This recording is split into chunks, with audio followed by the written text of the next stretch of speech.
रियासत पाकिस्तान के खिलाफ हथियार उठाने के केसेस है। इलेक्शन 2024 पीटीआई है या नहीं? गुजदार नामी एक मखलूक को उन्होंने वजीर आला लगाया हुआ था। पिंकी पीरनी अभी भी तमाम मामलात पे असरअंदाज होने की पूरी कोशिश कर रही है और सारी की सारी अपोजिशन को उन्होंने उठा के जेल में डाल दिया। शोहदा की जो निशानियां थी, जो मॉन्यूमेंट्स थे, उनको उन्होंने तोड़ा, चढ़े और एक कागज लहराया और साइफर बना और अब फिर केस भी चल रहे हैं। आदाब दोस्तों, इदराक में खुशामदीद। मैं हूं वकास अजीज।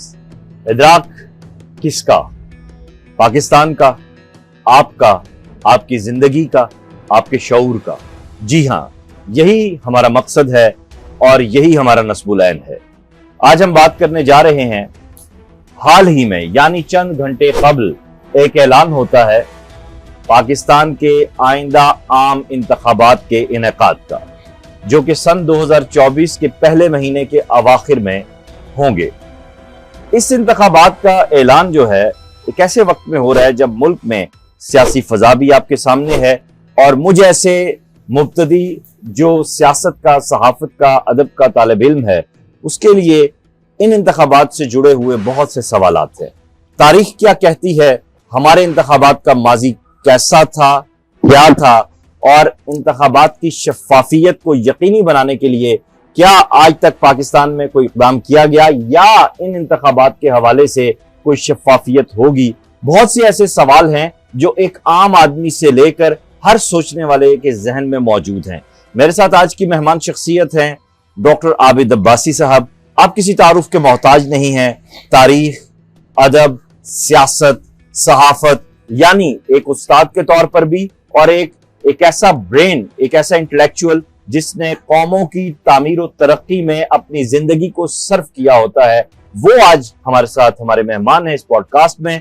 डॉक्टर साहब, मैं आपको खुशामदीद कहता हूँ। कैसे हैं आप? बहुत शुक्रिया जनाब विकास साहब। Thank you very much for kind words you have uttered for me. Sir, हम आपसे सीखने वालों में से हैं और सवाल तो मैंने अपने इब्तदाइये में ही रख दिया कि आइंदा इंतखाबात यकीनन एक बहुत अहसन कदम है और पाकिस्तानी कौम का मुस्तकबिल है, उसके साथ पाकिस्तान का मुस्तकबिल है। जहां ये ऐलान हुआ वहीं अब सियासी कैंपेन की भी बात होगी, लेकिन जब लेकिन की बात आती है तो फिर आप जैसे इंटेलेक्चुअल्स और दीगर जो लोग जो इंतखाबात की शफाफियत को कौम के मुस्तकबिल से जुड़ा देखते हैं, वो क्या सोच रहे हैं? जी बहुत शुक्रिया जी। यकीनन आपने अपने इब्तदाई में ये बात कर दी कि इलेक्शन की पाकिस्तान में तारीख क्या है और इस मकदर फजा में जो अभी हमारे मुल्क में प्रिवेल कर रही है, उसमें जो होने वाले इलेक्शंस हैं वो कितने शफाफ होंगे एंटिसिपेटेडली और कितना कॉन्फिडेंस होगा कौम का। चूंकि हम जिस दौर से गुजर रहे हैं ये बड़ी एक कंफ्यूजन है। आम आदमी ये सोचता है, पाकिस्तान की इंटेलिजेंशिया ये सोचती है, पाकिस्तान का जो पढ़ा लिखा तबका है वो ये सोचता है कि जिस मुश्किल सूरत हाल से आज हमारा मुल्क दो चार है, क्या आने वाले इंतखाबात से वो जो कंफ्यूजन के बादल हैं, जो वो एक गैर यकीनी की सूरत हाल है और बिलखसूस जो इकनॉमिक हमारी मुश्किलात हैं, माशी जो मुश्किलात हैं, जिसमें बहुत बुरी तरह आम आदमी जो उस चक्की में पिस रहा है, प्राइस हाइक जो है, इन्फ्लेशन जो है, महंगाई का एक तूफान है, पेट्रोल की कीमतें जो है पाकिस्तान की तारीख की बुलंद तरीन सतह पर हैं। और फिर हम देखते हैं कि पाकिस्तान में इन इलेक्शन से पहले सियासी तौर पर एक ऐसी फजा बनी है जिसका पाकिस्तान की तारीख में कोई और मिसाल नहीं है।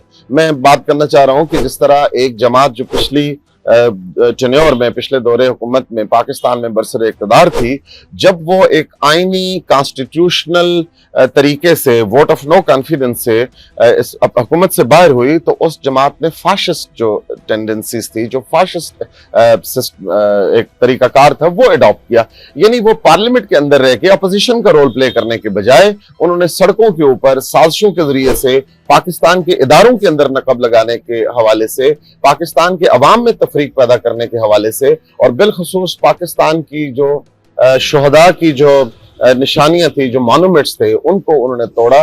इवन कि पाकिस्तान आर्मी का जो हेडक्वार्टर है GHQ, जिसमें पाकिस्तान में कोई ऐसी मिसाल नहीं है कि कोई एहतजाजी जत्था जो है या कोई एहतजाजी जो मूवमेंट है वो वहां पे गई हो, उन्होंने GHQ तक पे हमला किया। नतीजा ये निकला कि पाकिस्तान की तमाम जो फिजा थी, जो हमारा फैब्रिक था, पॉलिटिकल फैब्रिक था, सोशल फैब्रिक था, वो मुकम्मल तौर पर रैप्चर हो गया, मुकम्मल तौर पर तबाह हो गया और एक स्मूथ फंक्शनिंग ऑफ डेमोक्रेसी जो है वो मुल्क में नहीं हो सकी।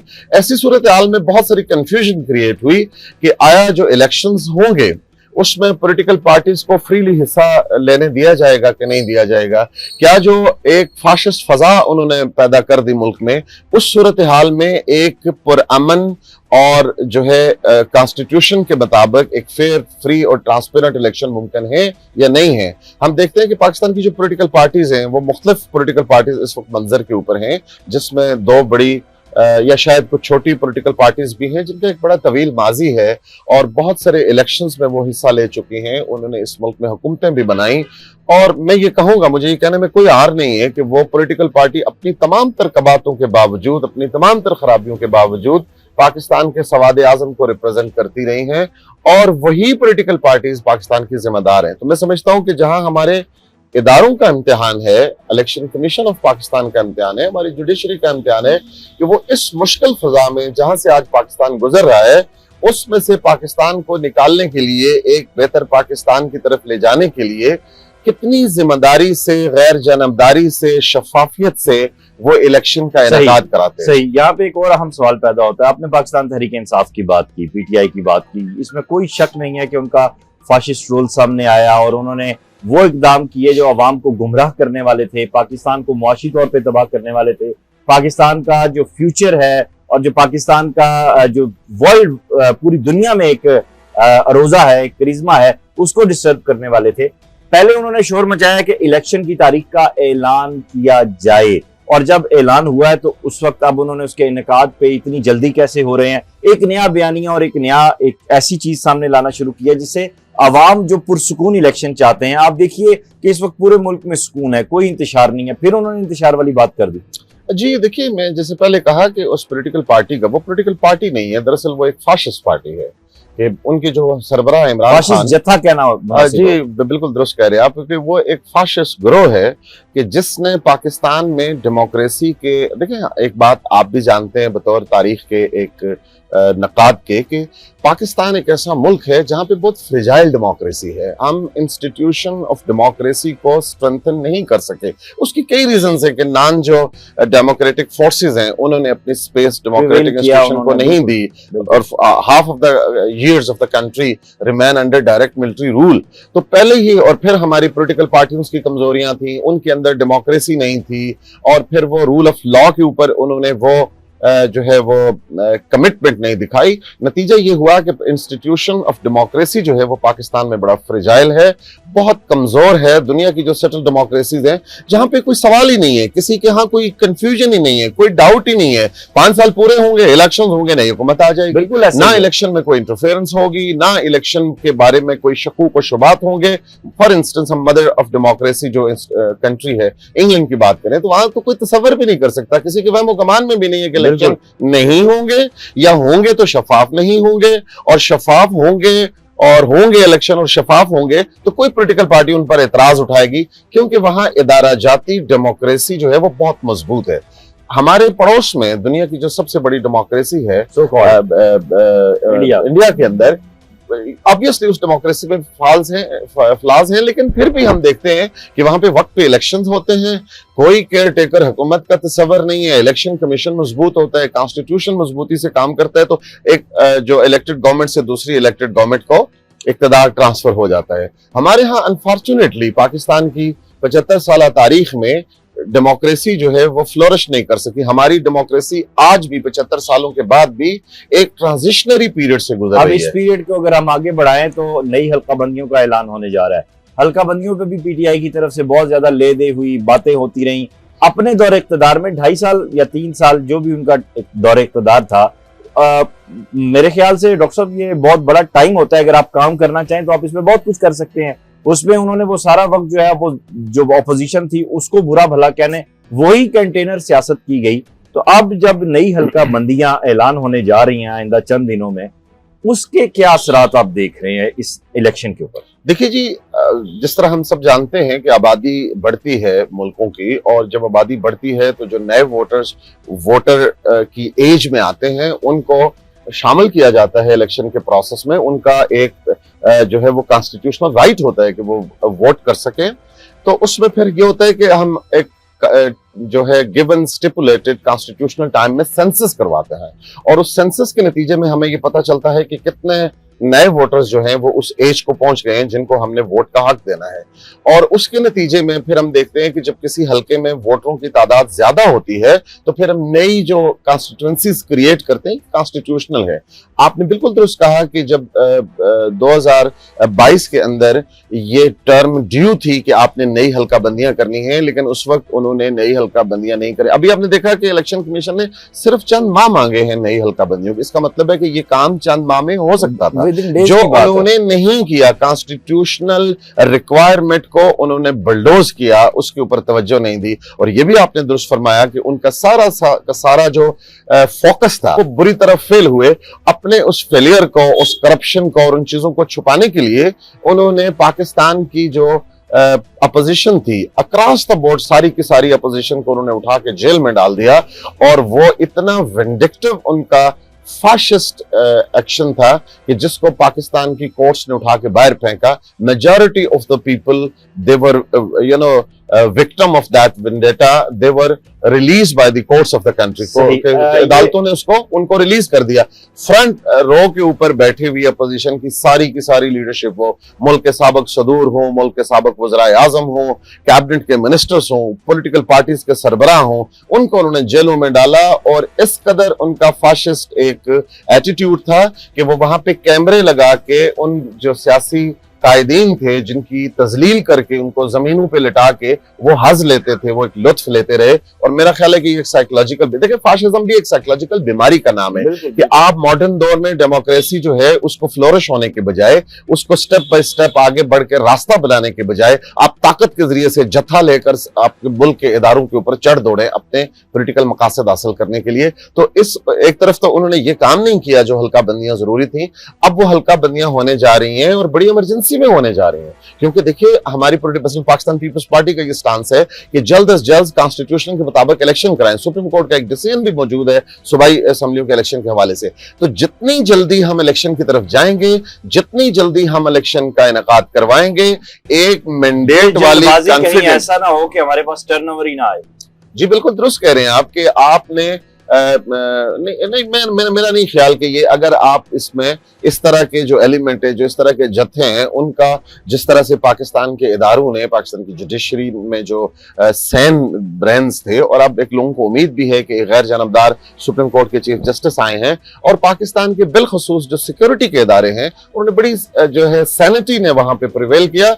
और अकॉर्डिंग देखिए पाकिस्तान के लोगों का बहुत सारा ख्याल था कि एक आदमी जो मुल्क के इदारों पर चढ़ दौड़ रहा है, जो किसी आइन को नहीं मान रहा, किसी कॉन्स्टिट्यूशन को नहीं मान रहा, किसी रिवायत को नहीं मान रहा, एक और चीज उसको फ्री क्यों छोड़ा हुआ? की माफी, हाल ही में चंद घंटे कबल जो है वो खबर आई है, एक और केस हुआ है जो मुझे याद आया, मेरा मेन पॉइंट था और ये मुझे अब बड़ी हंसी भी आ रही है। सादिक और रमीन जो है वो टेलीथॉन से अरबों रुपए उन्होंने लिए और वो किसी को पता ही नहीं है कि वो कहाँ लगे, कहाँ खर्च हुए। यानी क्या अब भी अवाम में ये शऊर नहीं पैदा होगा कि इस शख्स ने सिर्फ अपनी अना की खातिर पूरे मुल्क को जो है तबाह बर्बाद कर दिया? वक़ास साहब सिर्फ अना नहीं है, उसमें उनके माशी मुफादात हैं। आपने जो टेलीथॉन की बात की वो 4 अरब 70 करोड़ रुपया है जो रियासती मशीनरी इस्तेमाल की उन्होंने पंजाब के अंदर, और बड़ा अपने फॉलोअर्स को मुतासर किया कि जी हम बड़ी सैलाब ज़दगान। वो कहाँ है? उस पैसे के 1 रुपए का कोई हिसाब नहीं है, किसी जगह पे वो कहाँ रखा हुआ है नहीं पता। फिर आपको पता है कि जो बड़ी जो है वो शद्दोमत से ये आवाजें आई और बहुत सारे लोगों ने वो आके अप्रूवर बने कि पंजाब के अंदर बुज़दार नामी एक मखलूक को उन्होंने वजीर आला लगाया हुआ था, जिसको वो वसीम अकरम प्लस कहते थे, लेकिन वो एक साईं आदमी था। वो साईं जो है वो बकौल खान साहब के उसको इसलिए लगाया कि उसके गांव में बिजली नहीं है, सड़क नहीं है, बड़े गरीब इलाके से है। वो अरबोंपति बन गया। न सिर्फ वो अरबोंपति बन गया बल्कि जो उसको लगाने वाले थे, पिंकी पीरनी साहिबा, गोगी गैंग जिसको आप कहते हैं, उन्होंने और उनके साथ जो दीगर लोग थे। जाहिर है ये मुमकिन हो सकता है कि पार्टी के सरबराह की मर्जी के बगैर, पार्टी के सरबराह और वजीर आजम की मर्जी के बगैर उनकी अपनी फैमिली डिप्टी कमिश्नर लगाने के लिए इतने करोड़ रुपया और फलां ओहदे का जो है वो हेड, इदारे का हेड लगाने के इतने करोड़ रुपए लेते रहे, और ये भी करते रहे। वो ये नहीं करते रहे कि आप एक कमिश्नर को लगाने के 10 करोड़ रुपए ले रहे हैं, बल्कि उस कमिश्नर के साथ ये कमिटमेंट कर रहे हैं कि आप 6 महीने यहां रहेंगे, अगर 6 महीने से ज्यादा आप रहना चाहेंगे तो मजीद 10 करोड़ रुपया देंगे। अच्छा, ये तो इस तरह से उन्होंने पैसे इकट्ठे किए। जराए ने एक बात ये भी अभी मुझ तक पहुंची है कि पिंकी पीरनी अभी भी तमाम मामलात पे असरअंदाज होने की पूरी कोशिश कर रही है और उसकी कोशिश है कि जो न्याजी साहब है वो बाहर आए और अगले इलेक्शन में भी फिर वो ये सियासी जमात उनकी शामिल हो और वो दोबारा तोड़ फोड़, खुदा न खास्ता मेरे मुंह में खाक। तो ये खातून इतनी ताकतवर है कि ये सारे फैसले करवा रही है। देखिए, वो खातून ताकतवर नहीं थी। मुझे ये कहने दीजिए कि उस खातून के पीछे उस वक्त जो हमारी इदारा जाती स्ट्रक्चर था, जिन्होंने इस जो सेलेक्टेड रिजीम था इसको लाने के लिए जिन्होंने एक बाकायदा से प्लानिंग की थी, वो दरअसल उनकी एक प्लांटेड खातून थी। और खान साहब और उस खातून के जरिए से उन जो उनके बैकर्स थे, जो उनके हैंडलर्स थे, ये लफ्ज भी खान साहब यूज करते हैं, उन्होंने पाकिस्तान में एक चलती हुई डेमोक्रेसी को डिरेल किया। आप देखिए, मैंने कल इस पे परसों आर्टिकल भी लिखा है कि मुझे नहीं पता कि पाकिस्तान में जीडीपी ग्रोथ क्या है, मैं माहिर इक्तिसादियात नहीं हूं, लेकिन मैं एक पाकिस्तान के आम शहरी के तौर पे ये पूछ रहा हूं कि इंटरनेशनल मार्केट में $146 फी बैरल पेट्रोल की कीमत थी और पाकिस्तान में लोगों को वो ₹100 लीटर मिलता था। मैं आसिफ जरदारी साहब के दौर की बात कर रहा हूं। और ये गोल गपाड़ा इन्होंने किया था कि वो उस $100 में से $50 जरदारी के अकाउंट में जाता है, यानी वो $146 फी बैरल लेकर हमें $100 दे रहा था। इस वक्त दुनिया में इंटरनेशनल मार्केट में 82 जो डॉलर्स फी बैरल जो है वो उसकी, चले डॉलर की कीमत बढ़ गई, उसका एक फर्क भी आया, हमें पेट्रोल मिल रहा है $332 लीटर। तो मुझे ये फर्क समझा दिया जाए क्यों है। आज हमारे मुल्क में इन्फ्लेशन पाकिस्तान की नहीं दुनिया की बुलंद तरीन सतह पे पहुंच गई है। मुझे बताया जाए कि वो जो रिजीम आप लेके आए थे 2018 में, पाकिस्तान के तमाम इदारों को टॉपल करके पाकिस्तान की सुप्रीम कोर्ट के जजेस उसमें मुलव्वस थे, लेट मी से इट, पाकिस्तान के इंटेलिजेंस एजेंसियों के कुछ लोग उसमें मुलव्वस थे, पाकिस्तान के मीडिया को मुकम्मल तौर पर इस काम पर लगाया गया कि वो बाकी पॉलिटिकल पार्टियों को चोर डाकू साबित करें और एक शख्स को सादिक और अमीन साबित करें।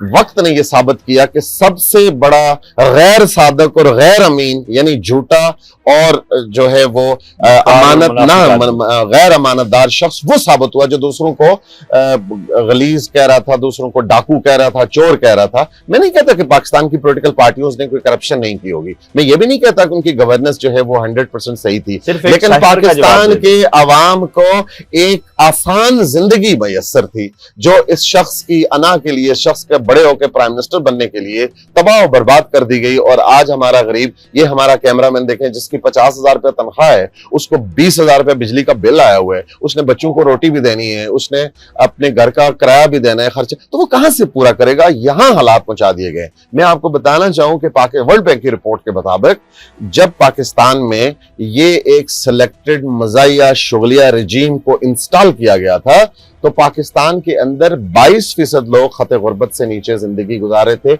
या खते गुर्बत के आसपास गुजारे थे। 62% इमरान खान ने जब पावर छोड़ी तो वो लोग खते गुर्बत से नीचे जिंदगी गुजारने वाले 47% थे, अब वो 53 पे पहुंच गए, यानी आधे से ज्यादा आपकी पॉपुलेशन खते गुर्बत के नीचे या खते गुर्बत से कुछ थोड़ा सा ऊपर जिंदगी गुजार रही है।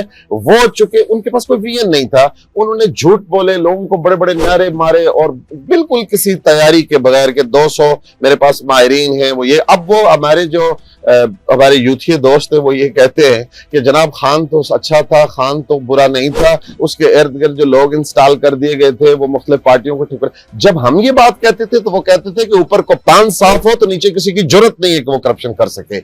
अब जब हम ये कहते हैं कि भाई आपका कप्तान विजनलेस था, आपके कप्तान ने मुबैना तौर पर करप्शन की, आपके कप्तान की फैमिली ने, उसके घर में करप्शन होती रही, लोगों को इंस्टॉल, तो वो कहते हैं जी कि वो क्या करते जी उनके इर्द गिर्द। अब हमारे वो जो पीटीआई के दोस्त हैं वो ये भी कहना शुरू हो गए कि पिंकी पीरनी इंस्टॉल थी। जब हम ये कहते थे तो वो सोशल मीडिया के ऊपर हमें गलीज गालियां देते थे, अब वो खुद ये बात करें क्योंकि उनके यहाँ कोई विजन तो नहीं है ना।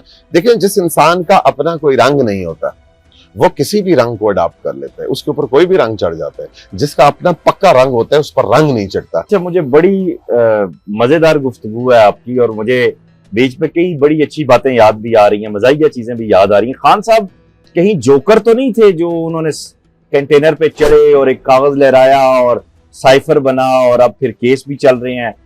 शाह महमूद कुरैशी साहब भी, असद उमर भी, सारे लोग आप ये देख रहे हैं साइफर में अब इनके साथ आगे आगे क्या मामलात होंगे, जरा इस पर रोशनी डालें। देखिए जी, उस वक्त भी मैंने आपने सही कहा कि वो एक जोकर की तरह थे। वो एक स्टेज एक्टर थे जिन्होंने लोगों को मुतासर किया अपनी बातों से। उनके पास कोई विजन नहीं था, वो क्या करना चाह रहे हैं वो पाकिस्तान। ये देखिए, आपको अगर याद हो कि उन्होंने एक निजी चैनल को, ARY को, काशिफ अब्बासी को इंटरव्यू दिया था। उसमें उन्होंने कहा था कि मैं जो है वो 90 दिनों के अंदर, पहले 100 दिनों के अंदर मैं बड़ी सारी करप्शन खत्म कर दूंगा। वो तमाम लोग जो करप्शन में इन्वॉल्व, उनको मैं लटका दूंगा। वो तमाम प्राइम मिनिस्टर हाउस जो है, वजीर आला हाउस, गवर्नर हाउस, वहां पे बलडोजर खड़े होंगे और वो उनको उड़ा देंगे। हम लोगों को 1 करोड़ नौकरी देंगे। वो ये कोई अकल का, खैरत का आदमी ये बात करे कि पाकिस्तान में पूरी रियासत में 30 लाख से ज्यादा नौकरियां नहीं है। वो सरकारी सतह पर करोड़ नौकरियां किसको कह रहे ख्वाब नहीं देखे होंगे। जी बिल्कुल, बेचारे मासूम यूथियों को दिखाए गए 50 लाख में आपको घर दूंगा। और सबसे बड़ी जो बात देखिए ना, एक बात, जब आपके पास कोई कंक्रीट बात नहीं होती, मिसाल के तौर पर मैं ये कहता हूं मैं कौम की तकदीर बदल दूंगा, तो आप मुझे पूछें कि जनाब होल्ड ऑन, जरा ये डिफाइन कर दीजिए तकदीर बदलना आप कहते किसको है? मैं कहूंगा जी मैं फ्री नौकरियां दूंगा, मैं आप कैसे, आप मुझसे सवाल पूछें कि भाई आप कैसे देंगे, आपके पास प्लान क्या है, पैसा कहां से आएगा, आप इसको मैनेज कैसे करेंगे? ये होती है ऑब्जेक्टिव, साइंटिफिक, लॉजिकल गुफ्तगू कि हम इतना पैसा वहां से जनरेट करेंगे और वो जो जनरेट करने की बात करें वो हकीकी होनी चाहिए। खान साहब ने एब्स्ट्रैक्ट बातें की और तमाम जो पॉपुलर फाशिस्ट लोग होते हैं वो लोगों के दिमागों से खेलते हैं कि मैं ये कर दूंगा, मैं इनको लटका दूंगा। ये हवाई फायरिंग होती है, ये अकलमंद आदमी के लिए इसमें कोई सब्सटेंस नहीं होता। दुरुस्त बात है। आखिरी सवाल आज का, बड़ा अहम सवाल है डॉक्टर साहब, इस पे मैंने अहम कहा तो ये है, इलेक्शन 2024 PTI है या नहीं? देखिए जी, ये तो मेरा ख्याल है तज्जिया जो होता है वो अमकानी होता है। हमारे एक बड़े सीनियर दोस्त हैं, उनका ये नैरेटिव है, उनका ये जो है रिजॉल्व है कि तज्जिया अमकानी होता है, तज्जिया ब्लैक एंड व्हाइट। वो शेख रशीद होता है जो कहता है कि ये मर जाएगा तो ये हो जाएगा तो आसमान टूट पड़ेगा, तो ये फिजूल लायानी गुफ्तगू होती है। ये हो सकता है कि उनके ऊपर जो केस है, मैं ये तज्जिया दे सकता हूँ, वो बड़े सीरियस केसेस है, रियासत पाकिस्तान के खिलाफ हथियार उठाने के केसेस है। देखिए, एक फौज के अंदर बगावत करने के उनके जो है वो इरादे थे, उन्होंने इस पर अमली शक्ल भी की। उनको जनरल फैज हमीद ने और बाजवा ने कहा था कि आप, बाजवा को बाद में उन्होंने आउट कर दिया कि आप बाहर करें। वो आर्मी चीफ की अपॉइंटमेंट रुकवाना चाहते थे, वो फौज के अंदर बगावत करवाना चाहते थे, वो पाकिस्तान के अवाम को सड़कों पर मरवा कर खून की होली खेलकर अपने लिए इक़्तिदार का रास्ता चाहते थे। और उसका नतीजा ये निकलना था कि पाकिस्तान के अंदर एक अनार्की होनी थी, पाकिस्तान के अंदर एक खून खराबा होना था, जिसके नतीजे में उनकी कैलकुलेशन के मुताबिक वो दोबारा, यानी उनको इतना शौक था प्राइम मिनिस्टर बनने का। जो आदमी पाकिस्तान में 4.25 साल तक प्राइम मिनिस्टर रहा, उसने पाकिस्तान की मैशत को तबाह और बर्बाद कर दिया। पाकिस्तान की तारीख की बुलंद तरीन सतह पर जो मायदे उन्होंने किए, चूंकि मायदे वो वक्त पे नहीं कर सके, उनके पास कोई इकोनॉमिक पॉलिटिकल विजन नहीं था। 6 उन्होंने सेक्रेटरी खजाना तब्दील किए, 4 उन्होंने मिनिस्टर तब्दील किए। वो उन्हीं लोगों के जरिए से पाकिस्तान में अमेरिका से आजादी और गुलामी से आजादी और इस तरह के पखंड और ड्रामे करते रहे, जो लोग 50 सालों से पावर, तमाम पावर, शेख रशीद की मिसाल लीजिए, तो आप परवेज खटक की मिसाल लीजिए, आप फवाद चौधरी की मिसाल, फिरदौस आशिक अवान, फला, ये सारे लोग कौन थे? इनके जरिए से वो इंकलाब बर्पा करना चाहते थे। यानी PTI को आप अगले इलेक्शन में नहीं देंगे? नहीं, मेरा ख्याल है कि उनके ऊपर बड़े सीरियस केस है और मैं ये समझता हूं कि उस पॉलिटिकल पार्टी में से जो लोग अपने आप को बरी जिम्मा साबित करेंगे कोर्ट ऑफ लॉ के अंदर, वो इलेक्शन देखे ना। होना भी यही चाहिए कि आप कॉन्स्टिट्यूशन के मुताबिक, अगर काइन के मुताबिक आप इलेक्शन लड़ने के अहल है, तो तभी आप सूरत में मुमकिन होगी जब उसमें शफाफ लोग मौजूद होंगे। जी, आपका बहुत शुक्रिया आज के पॉडकास्ट के लिए। दोस्तों, इलेक्शन बहुत अहमियत का हामिल होता है और उसमें कौमों की तकदीर का तयन होता है। तकदीर जिसकी बात की डॉक्टर आबिद अब्बासी साहब ने, उनकी बात को बड़ा करने के लिए मैं आपसे गुजारिश ये करूंगा कि वोट उस शख्स को दीजिएगा, उस पार्टी को दीजिएगा जिससे आपके बच्चों के अगले 5 साल जुड़े हुए हैं, क्योंकि मुस्तकबिल जहां आपका है। हवाई फायरिंग पर ना दीजिएगा, बड़कों पर ना दीजिएगा, बड़कों पर ना दीजिएगा। इस वीडियो लिंक को ज्यादा से ज्यादा शेयर कीजिएगा, हमारे चैनल को सब्सक्राइब कीजिएगा। अपना ख्याल रखिएगा। खुदा हाफिज। पाकिस्तान जिंदाबाद।